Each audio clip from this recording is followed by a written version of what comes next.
Hi, Anita again.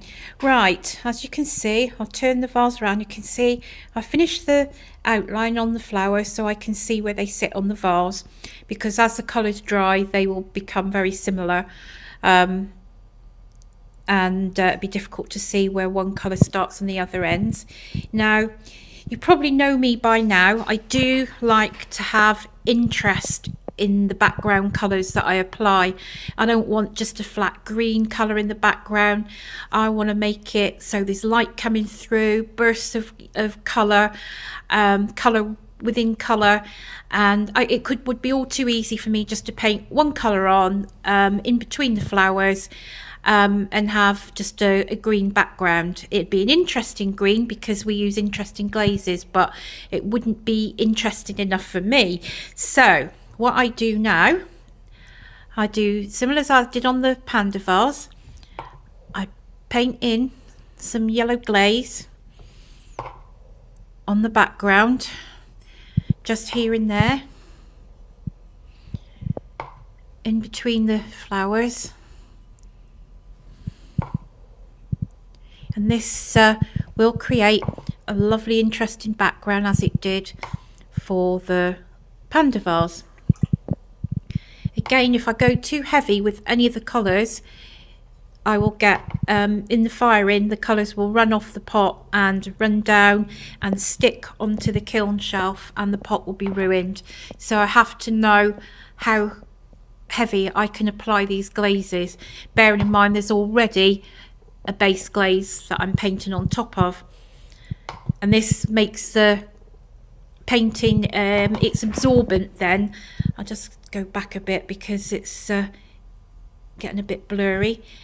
It's like painting onto blotting paper, so it will grab the glaze from the brush, and if it grabs too much it'll all run off, so I have to be careful. And there you go, I'm filling in the yellow here and there. I'm going to put several other colours on this background before I actually paint any leaves in, to make it really, I hope, pop with different effects, and the glaze over glaze will break up and then fuse together and create some really interesting effects. This is why I love glazes. I mean, there's some fantastic underglazed pottery available. There's some nice on glaze pottery available these days, but my love is for these reactive glazes, because you're never quite sure how they're going to turn out, and they're interesting, really interesting. So I think I've nearly done enough with the yellow. Right, I'm going to go back, and now I'm going to put a bit of blue. You'll see it's grey, not blue, but trust me, it will be blue. So here and there. Now, again, very impressionistic sort of painting with lots of little dots, and I could be more precise if I wanted to, more uniform with it, but I tend to like impressionistic style painting, and this is what I'm trying to achieve here. So the red is underneath, then there's yellow and blue over the top,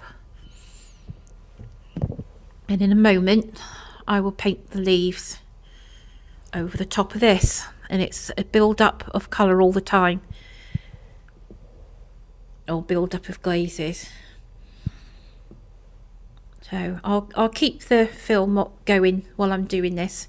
It might be a little bit repetitive, but I'll just keep it running so you can see. And again, I let these colours overlap. The flowers, everything overlaps, and that's part of the interest in what we're known for with our glaze effects. I mean, I started painting these with these glazes at Pool Pottery when I was designer there, or head designer eventually. Our brief was then to come up with something with the glazes that Paul used to use in the 60s and 70s, what was known as the Delphus ware. And the managing director there at the time, Peter Mills, said to myself and another designer, right, come up with something, bring it up to date with these glazes that Paul used in the 70s and bring it up to date, which is what I did. First design being Volcano, which is still sold today, and along behind that came many more successful designs using these glazes for Paul pottery. And then things changed a bit in the, I think it was about the year 2000. Things were getting a little more automated, not so much hand painting, so I thought it was time for a change. So I relocated to Stoke-on-Trent, but that's a story, another story for another day. Right, that's you can see everything's beginning to build up, and next I need to do the leaves. So I've got two different greens here. This one, this brown one, I'd explained when I was painting the Panda Bear vase, is a very strong copper green, and if you get a run with this or contaminate any of the other glazes with it, you've had it. You have to start again because it's such a strong colour, so I need to be careful now. Firstly though, I'm now going to put on, it looks like blue again, but it's not, it's actually a green. So pop this in between.